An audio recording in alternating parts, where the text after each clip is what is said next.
It's your boy Kamal Nuru, creator of Barber World TV, industry leader, and tastemaker.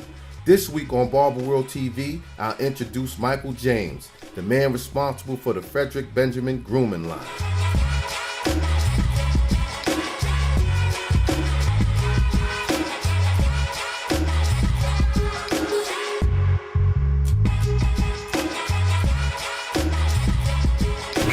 This is Michael James from Frederick Benjamin Grooming, and you're watching Barber World TV.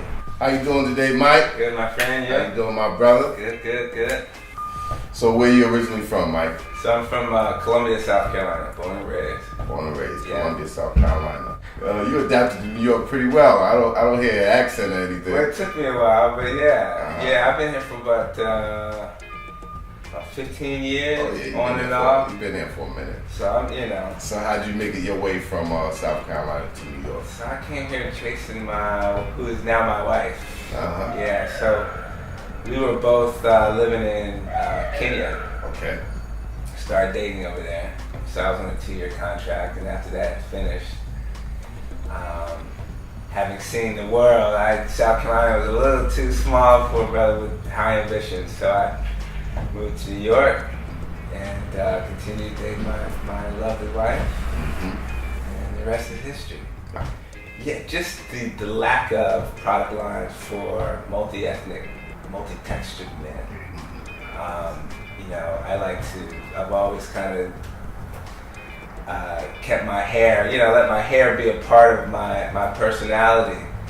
But as I look for products to keep it clean and tame, I just felt like I was coming up short in that there was products for men, but they were heavy and greasy, and the formulations were way out of date, or the formulations that were up to date were, too perfumey, and it didn't hit the exact target I was looking for. So, like all great ideas, from what I hear, if it's something that you're looking for, I took the bet that said, more guys like myself are probably looking for the same thing.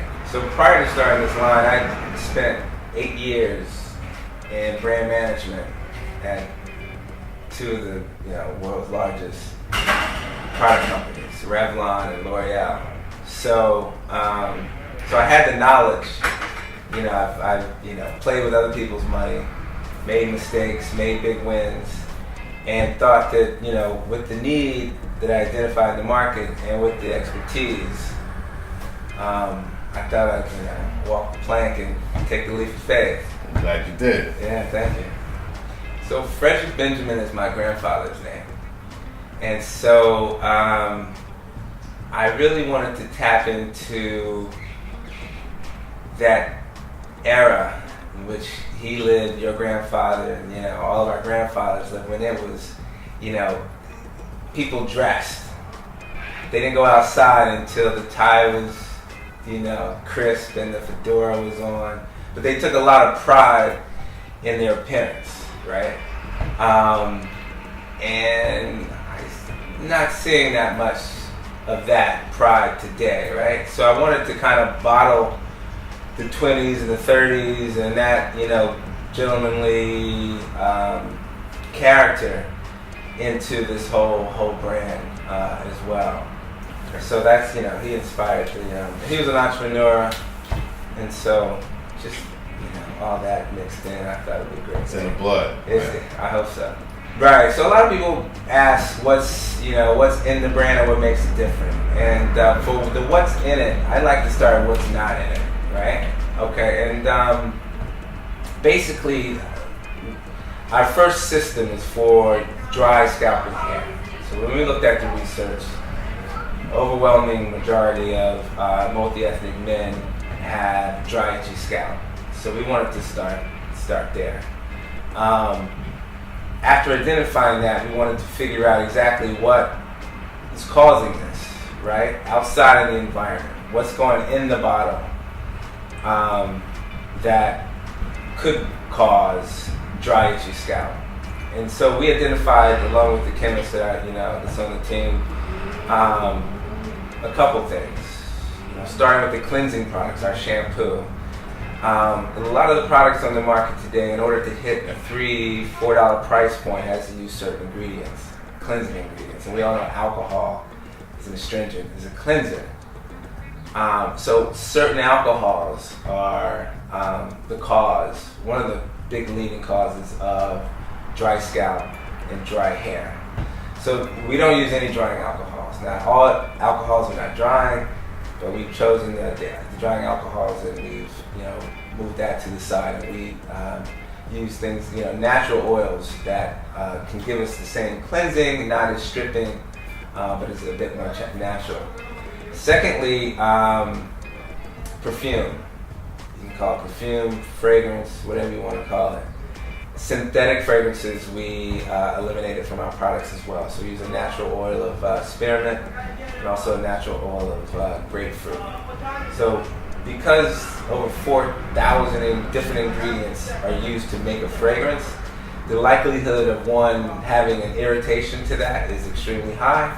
So again, there's another thing that we eliminated. And then thirdly, our products are formulated without petroleum and mineral oil, which is two, petroleum oil derivatives, right? The same stuff that you put in your car, a derivative of that is used in a lot of the products on the market today. The future is quite bright for us. I mean, we have a lot of upside with products.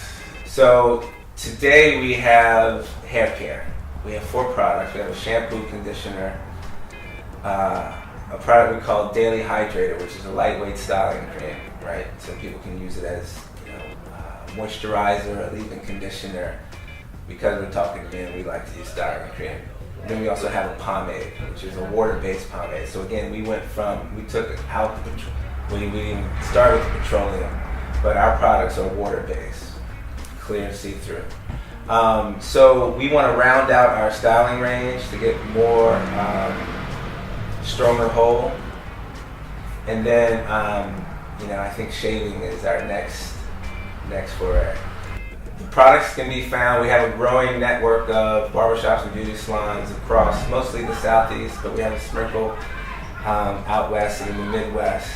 But also shop FrederickBenjamin.com. Shops open 24 hours a day. You can buy all the products, our products there. Huge difference, just from a resource standpoint. L'Oreal has all of the resources that money can buy, and money being one of those resources. I'm self-funded, so I probably would have waited to launch a little later, raise a little bit more money, so that I could have a hair and shaving line. But other than that, the go-to-market strategy would have been the same. I think because again, I talked to you about my grandfather and dialing back to the 20s and 30s, trying this resurgence. But there's also this resurgence within the barbershops, right? So straight razor shaves.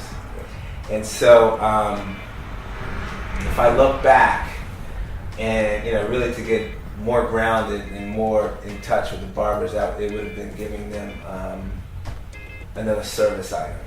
Don't be afraid to start small, and believe it takes time as well. So if you have a good idea, just know you better execute, because 9 times out of 10, there are 1,000 people out there with the same idea, and it comes down to execution. Next week on Barber World TV, it's time to get wavy and 360 crazy, as I meet up with Aaron Henry, creator of the Sue Rag, the new wave in stringless do-rags.